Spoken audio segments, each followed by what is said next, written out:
কৃষকের অবস্থা খারাপ হয়েছে, রাজ্যে শিল্প নেই, দুর্নীতি সর্বক্ষেত্রে, একদম ধর্মকে একটা কি বলবো মানে সেফটি ভালভ হিসেবে ব্যবহার করার চেষ্টা করছে আজকের শাসক। তৃণমূল কংগ্রেসকে টিকিয়ে রাখার দায় ওদের আরএসএস দিয়ে রেখেছে, বিজেপিকে দিয়েছে, এবং ওরা আসল ধর্মপ্রাণ মানুষ যারা, তাদের ধর্মীয় ভাবাবেগেও কোথাও না কোথাও আঘাত করছে। তৃণমূল কেন ওকে বহিষ্কার করতে পারছে না? বহিষ্কার করে বিধায়ক পদটা খারিজ করুক, দম থাকে তো ওটা করে দেখা। অধীরবাবু, সেলিমবাবু জিতে যাবেন সেই জন্য হচ্ছে যে দিদি বললেন যে কিছু একটা করো, দেখে নাও, সেই জন্য দাঙ্গা লাগানো হয়েছিল। আজকে মুর্শিদাবাদের মানুষ জানে যে এমপিকে পাওয়া যায় না। ইরফান পাঠানকে শেষ কবে দেখা গেছে? দেখা যায়নি। আমরা বাংলা বাঁচানোর জন্য লড়ছি। আজকে বাংলা বাঁচাও যাত্রা শুরু হয়েছে। এই তৃণমূল কংগ্রেস আর বিজেপির হাত থেকে মুক্ত করে বাংলার মানুষ বাংলাকে বাঁচাবেন। দিদি, সামনেই 26-এ নির্বাচন, আর এই নির্বাচনের পূর্বে শাসক দল হোক বা বিরোধী দল, কারো মুখেই সমাজের উন্নতি, শিক্ষার উন্নতি নিয়ে কোনো কথা নেই, কিন্তু ধর্ম নিয়ে মাতামাতি চরমে। কেন ধর্ম নিয়ে কথা বললে কি রাজ্যের বা সাধারণ মানুষের কোনো উন্নতি সম্ভব এই রাজ্যে?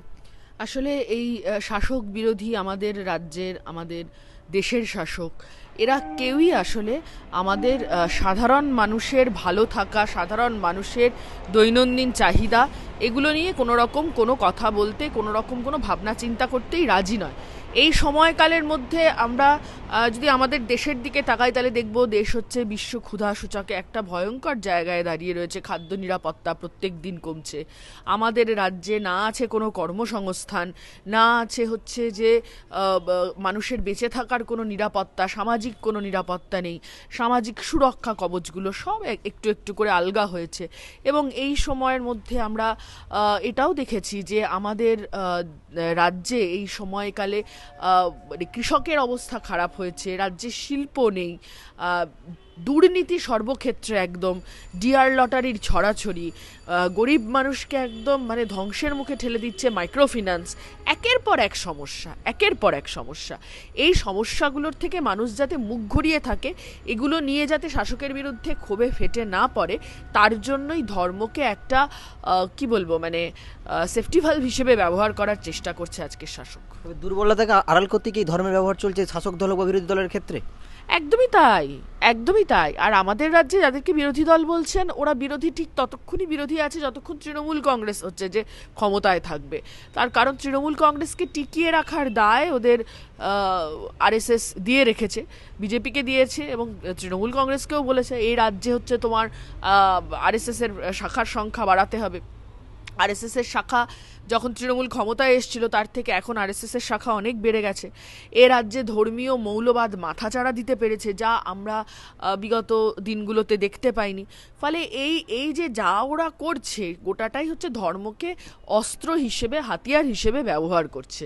যে ধর্মাচরণ মানুষের নিজস্ব পছন্দের জায়গা, তাকে রাজনীতির ময়দানে টেনে এনে ওরা শুধু হচ্ছে যে রাজনীতির ময়দানটাকে ওরা অনেক কি বলবো মানে রাজনীতির ময়দান থেকে আসল সত্যগুলোকে, আসল জিনিসগুলোকে সরিয়ে দিচ্ছে, তাই না, ওরা আসল ধর্মপ্রাণ মানুষ যারা, তাদের ধর্মীয় ভাবাবেগেও কোথাও না কোথাও আঘাত করছে।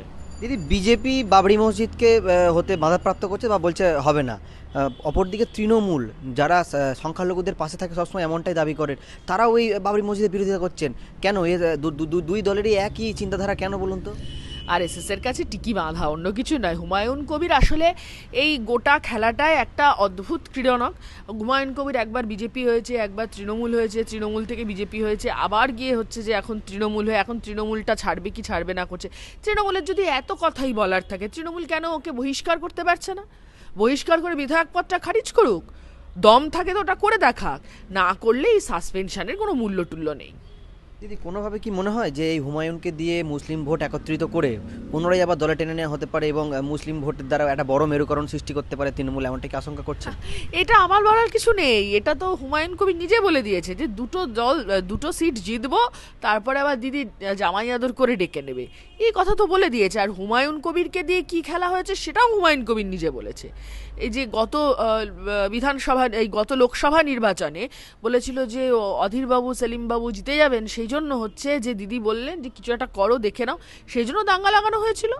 এ তো পরিষ্কার বলে দিয়েছে, দাঙ্গা লাগিয়ে মানুষের মনে সাম্প্রদায়িক ভয়ভীতি সৃষ্টি করে ভোটটাকে হচ্ছে যে এমনভাবে নিয়ে গেল, এমন পর্যায়ে নিয়ে গেল যে এ বাংলায় আসলে যাদের মানে জেতার কথা ছিল ওই আসনগুলোতে, যাদের প্রতি মানুষ এতদিন ধরে ভরসা জুটিয়েছিলেন, তারা হচ্ছে যে তারা পেছনে পড়লেন। আচ্ছা বলুন তো, সেলিমদা হেরে গেলেন, অধীরবাবু হেরে গেলেন, এইটাতে সেলিমদা অধীরবাবুর কি ক্ষতি হলো?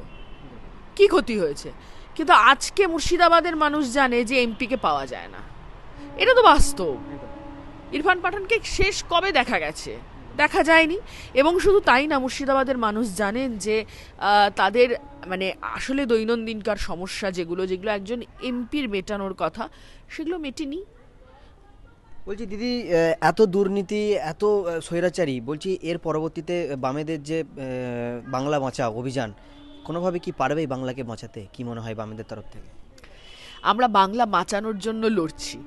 আজকে বাংলা বাঁচাও যাত্রা শুরু হয়েছে। প্রত্যেক দিনের এলাকার বিভিন্ন এলাকার মানুষের দৈনন্দিন সুবিধা অসুবিধে, স্থানীয় সমস্যাগুলোকে নিয়ে কথা বলে এটা সংগঠিত আকারে হয়তো শুরু হয়েছে, কিন্তু আমরা যদি প্রথম থেকেই দেখেন একদম, আমি যদি আগের পর্বটা ছেড়েও দিই, তৃণমূল কংগ্রেস ক্ষমতায় আসার সময় থেকেও যদি দেখেন, এ বাংলার মানুষের ভালো মন্দ, তাদের রুটি রুজির সমস্যা, এগুলোর ওপরে আমরা বরাবরই ফোকাস করেছি, আমরা এখনও করছি।